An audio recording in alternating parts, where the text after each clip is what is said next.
Nasubukan mo na bang magluto ng chicken tocino? Kung hindi pa, para sa'yo ang video ito.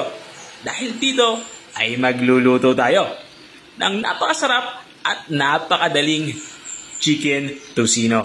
Simulan na natin ating pagluluto. Mayroon tayo ditong karning manok. Thigh part ang aking ginagamit dito. Pero pwede kayong gumamit dito ng breast part kasi mas malaman yon. Ang gagawin nga natin dito ay lalagyan natin ito ng mga pampalasa. Naglagay ako dito ng garlic powder, black pepper powder, oyster sauce, saka kaunting toyo. At dahil nga tocino yung ating lulutuin, maglalagay tayo dito ng maraming asukal. Brown sugar nga ang aking ginagamit dito. Pero pwede kayong gumamit dito ng puti. Walang problema yan. At para naman sa ating pampakulay, maglalagay tayo dito ng banana ketchup. O kung wala kayong banana ketchup, okay lang naman yung food color. Yung pula yung gamitin nyo. Lagyan na din ako dito ng pineapple juice. Matapos natin mailagay yung mga pampalasa natin, ay haluin lang natin ito ng maigi. Hinahalo natin ito. Siguraduhin natin matunaw yung ating inilagay na asukal. Kikita nyo nga, yung consistency niya ay katulad ng ating mga nabibiling tocino sa palengke. Di ba?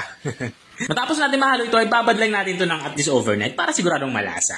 At makalipas nga ng overnight, dito naman sa parte ito ay magsisimula na nga tayo magluto. Painit na nga ako dito ng kawali. At nang uminit na, nilagyan ko na ito ng mantika. Papainitin lang natin itong mantika. Kapag mainit na yung mantika, ilagay na natin itong ating na-marinate na homemade tocino. Gumamit na nga ako dito ng pansipit para isa-isa natin mailagay itong ating tocino. At kung nanonood ka pa rin hanggang dito sa parte ng aking video, ibig sabihin ay interesado ka sa aking niluluto. Baka pwede mo na may comment kung taga-saan ka para alam ko kung hanggang saan umabot ang aking video.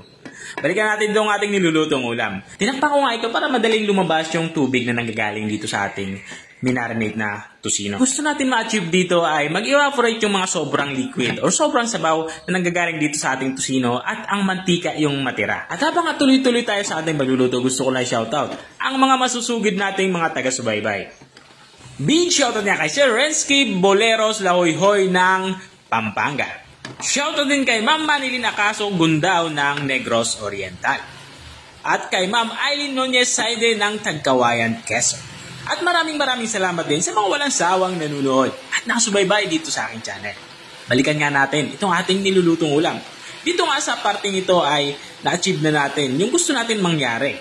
Ang mag-evaporate yung sobrang liquid at ang mantika na lang yung natira. At sa parting ito ay pipirituhin na natin itong tocino sa mantika ang natira. Ang gusto ko dito yung medyo may sunog-sunog ng konti, yung medyo tostado ba. At dito nga ay lutong-luto na nga itong ating ulam pananghalian. Pwede na itong iserve. At ito na nga yung ating homemade chicken tocino.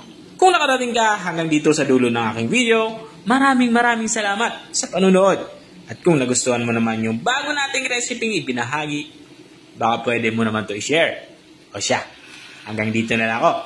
Kita-kita ulit sa mga susunod kong mga videos. Paalam! Bye-bye!